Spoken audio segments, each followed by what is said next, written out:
Hello everyone, welcome on talk shock episode 3। आज के episode में हम एक ऐसे डाउट को क्लियर करने वाले हैं जिससे आपको ये समझ आ जाएगा कि कौन से स्टॉक में आपको ट्रेड करना चाहिए। सबसे बड़ा क्वेश्चन एक ट्रेडर के मन में यही आता है एक इनिशियल फेज में कि हमें कौन से स्टॉक में ट्रेड करना चाहिए, कहाँ ज्यादा प्रॉफिट होने की संभावना है और कहाँ ज्यादा लॉस होने की संभावना है और उससे हम कैसे बचें। तो आज के एपिसोड में हम यही सब क्वेश्चंस को क्लियर करेंगे। तो चलिए वीडियो शुरू करते हैं। वेलकम पारस जी। आज के एपिसोड में हमारा ये क्वेश्चन है कि हमें कौन से स्टॉक्स में ट्रेड करने चाहिए एक नए ट्रेडर को। मतलब बेसिकली एक नया ट्रेडर नुकसान इसी वजह से खाता है कि उसे ये नहीं पता होता है कि कौन से स्टॉक्स लेना है, और अगर सपोज वो कोई स्टॉक ले लेता है अपने गलत सिलेक्शन की वजह से तो उसमें वो लॉस नहीं बुक कर पाता है। एक नए ट्रेडर को ये सीखने में कई साल लग जाते हैं कि लॉस कैसे बुक करे। प्रॉफिट के बारे में तो सभी बात कर रहे हैं, लेकिन लॉस के बारे में कोई नहीं बताना चाहता है कि लॉस कब और कैसे बुक करना चाहिए हमें। Correct. और जिस दिन आप एक लॉस बुक करना सीख जाओगे उस दिन आप वो बोलते हैं ना 1% क्लब, वो 1% लोग जो बाजार में बहुत सक्सेसफुल होते हैं, तो वो आप जरूर बनोगे। तो बाजार में सबसे पहले तो लॉस बुकिंग के ऊपर फोकस करना चाहिए, लेकिन एक नया ट्रेडर वो नहीं कर पाता है। तो इसका सॉल्यूशन क्या है? बेसिकली एक नए ट्रेडर को जब भी ट्रेड करना चाहिए तो हमेशा कुछ लीडर्स वाले स्टॉक्स पकड़िए। ये नहीं कि टीवी में आज देख लिया या सोशल मीडिया पे आज कोई भी फलाना ढिमकाना स्टॉक देखा, कोई न्यूज देखा और उसके बेसिस पे हम जाके स्टॉक बाई कर लिए। वैसा नहीं करना है। आपने टेक्निकल एनालिसिस तो की, पर अब आपको अपने ट्रेड की जो प्रोबेबिलिटी है उसे अगर बढ़ाना है, अगर आपको अपने कैपिटल को बचाना है और थोड़ा प्रॉफिट कमाना है, तो इसमें आपको मेजर ध्यान रखना है कि आपको टॉप लीडर स्टॉक्स में ही ट्रेड करना है। लीडर्स से मेरा मतलब है, आज एक एग्जांपल के लिए अगर ले ले एचडीएफसी बैंक। आज अगर एचडीएफसी बैंक में अगर कोई ट्रेड करता है लॉन्ग साइड पर, मतलब बाई करके, तो आपको क्या लगता है उसने कभी नुकसान खाया होगा अगर आज भी वो अगर होल्ड करता है? तो नहीं।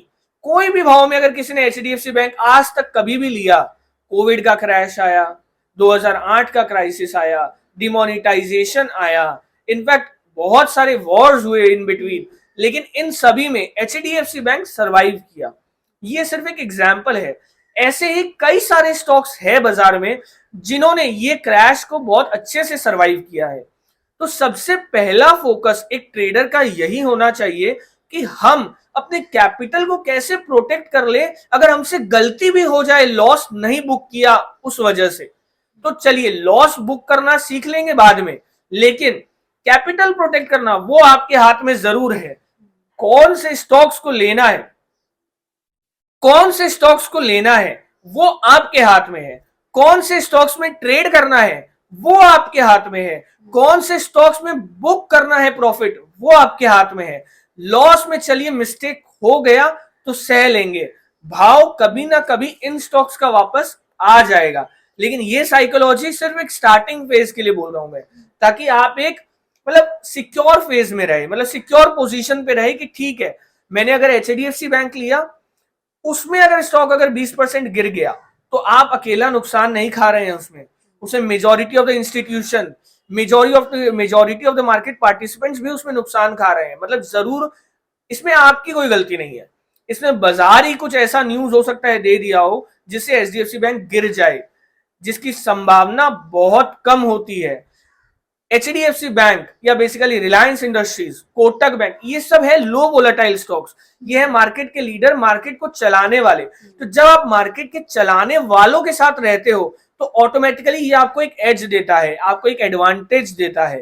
तो हमेशा आप जरूरी नहीं है कि लॉस बुकिंग पर ही फोकस करें, स्टॉक सिलेक्शन भी एक बहुत बड़ा की है मार्केट में एक सक्सेसफुल ट्रेडर बनने के लिए। जरूरी नहीं है 2500 स्टॉक्स लिस्टेड है तो मैं 2500 स्टॉक्स के चार्ट्स देखूं, उन पे रोज एनालिसिस करूं।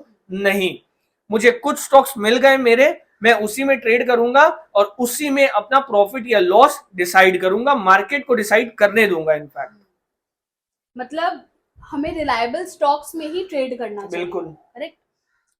तो मुझे कैसे पता चलेगा कि मुझे कौन से स्टॉक्स में ट्रेड करना है? मतलब क्या कौन से स्टॉक्स एक लीडर है, लार्ज कैप स्टॉक्स है, क्या है, मुझे कैसे पता चलेगा? देखिए मार्केट में बहुत सारे इंडेक्स है, निफ्टी 50, सेंसेक्स 30 और भी निफ्टी 100, निफ्टी 250, मिड कैप 100। तो इसमें जो लार्ज कैप स्टॉक्स है सबसे ज्यादा बोलते हैं, जो इंडिया के जो टॉप 30 स्टॉक्स है, टॉप 30 कंपनियां हैं, वो है सेंसेक्स में। तो आप एक अपना बैरियर क्रिएट कर लीजिए कि मुझे सेंसेक्स 30 स्टॉक्स में ही ट्रेड करना है। आप अगर नई जर्नी, अपनी नई ट्रेडिंग जर्नी सिर्फ सेंसेक्स 30 के स्टॉक्स में अगर ट्रेड करने से स्टार्ट करते हो, तो मैं जरूर आपको ये दावा करके कह सकता हूं कि आने वाले टाइम पे आप जरूर सक्सेसफुल ट्रेडर बनोगे। आपको कोई फलाना ढिमकाना XYZ ये सब न्यूज के ऊपर फोकस नहीं करना है। सेंसेक्स 30 के स्टॉक्स के बाहर वालों में आपको और कोई स्टॉक्स में ट्रेड नहीं करना है। आप समझ लीजिए यही आपका डिसिप्लिन है। इस अप्रोच को अगर आप फॉलो करोगे तो वो जो 30 स्टॉक्स में जो आप ट्रेड करते हो, वो 30 स्टॉक्स के जब आप रोज चार्ट देखोगे, वो 30 स्टॉक्स को जब आप रोज देखोगे और रोज एनालिसिस करोगे उसके ऊपर, तो आप उसके ऊपर एक ऑटोमेटिक कमांड पालोगे कि हाँ ये स्टॉक्स आगे क्या कर सकते हैं। और ये कमांड पाने के लिए आपको चाहिए टेक्निकल एनालिसिस। टेक्निकल एनालिसिस के ऊपर हम वीडियोस कवर कर रहे हैं।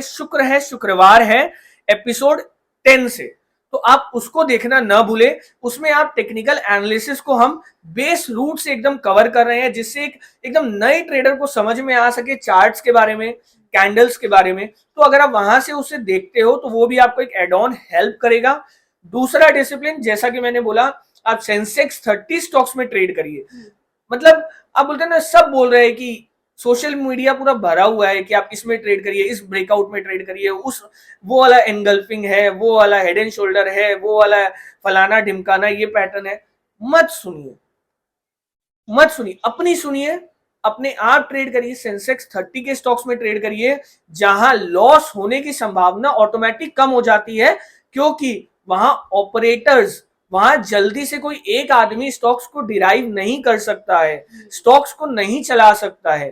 तो जहां बहुत लोगों का मेजर पार्टिसिपेशन है, जहां बहुत लोग वही काम कर रहे हैं जो आप करना चाहते हैं, तो उसमें सक्सेस होने की, उसमें प्रॉफिट आने की प्रोबेबिलिटी ऑटोमेटिकली बढ़ जाती है। तो कोशिश करिए। लॉस बुकिंग तो अभी आप नहीं सीख पाओगे जल्दी से, तो आपको क्या करना है, कैपिटल बचाना है। कैपिटल कैसे बचेगा? लार्ज कैप स्टॉक्स में ट्रेड करके, कुछ छोटे, कुछ एन नंबर ऑफ स्टॉक्स में ट्रेड करके। सेंसेक्स 30 आप एग्जांपल के लिए ले लीजिए, इसमें आप सिर्फ ट्रेड करिए अगर आप एक नई ट्रेडर हो तो। मतलब इन शॉर्ट हमें अपना कैपिटल सेव करना चाहिए एकदम। स्टार्टिंग में, क्योंकि हमें तो नहीं पता, आइडिया नहीं है हमें कि हमें कैसे ट्रेड करना है, क्या Correct. देख कर ट्रेड करना है। Correct. तो कैपिटल अपने बचाए और लार्ज कैप स्टॉक्स में ही ट्रेड करें, करेक्ट, क्योंकि वो रिलायबल स्टॉक्स हुआ, राइट? करेक्ट। उसमें ज्यादा पार्टिसिपेशन है, उसमें इंस्टीट्यूशन होल्डिंग है, उसमें इंस्टीट्यूशन पार्टिसिपेट कर रहे हैं, रोज FII, DII, रिटेलर सब ट्रेड कर रहे हैं उसमें। तो उसमें जब पैटर्न्स बनते हैं ना टेक्निकल, तो वो ज्यादा रिलायबल होते हैं, क्योंकि वो वॉल्यूम्स दिखाते हैं। इन सब स्टॉक्स में वॉल्यूम्स होते हैं, तो कभी भी आप वो सर्किट की वजह से फंसोगे नहीं। बहुत सारे आप देखते हो पेनी स्टॉक्स, लोग आते हैं कैपिटल लेके, सोचते हैं आज 1 लाख का 2 लाख हो जाएगा, 2 लाख का 4 लाख हो जाएगा, 4 लाख का 8 लाख हो जाएगा, इस पर्पज से आते हैं। कोई इस पर्पज से नहीं आना चाहता है कि सीखे, कैपिटल बचाएं, लॉस कैसे कम करें। अगर आपको कोई ये बोलता है कि मैं कोई ऐसी स्ट्रैटेजी दे दूंगा आपको कि उससे लॉस ही नहीं होगा, तो या तो वो झूठ बोल रहा है या तो वो भगवान हो सकता है। तो अगर दोनों में से एक ही कारण हो सकते हैं ऐसे स्टेटमेंट के। कोई भी स्ट्रैटेजी 100% प्रॉफिटेबल या 100% गारंटीड नहीं होती है। स्टॉप लॉस बहुत बड़ा एक मेजर रोल प्ले करता है। साथ ही साथ आप कितना जल्दी किसी लॉस को बुक कर लेते हो, ये आपको सीखना बहुत जरूरी होता है लॉन्ग टर्म सर्वाइवल के मार्केट में। तो आज के इस वीडियो में मेरा तो डाउट क्लियर हो गया कि मुझे सेंसेक्स 30 के स्टॉक्स में ही ट्रेड करना है। होपफुली आपका भी डाउट क्लियर हो गया हो। हम नेक्स्ट वीक मिलेंगे नए वीडियो में, नए टॉपिक को लेके और नए क्वेश्चंस को लेके। Thank you.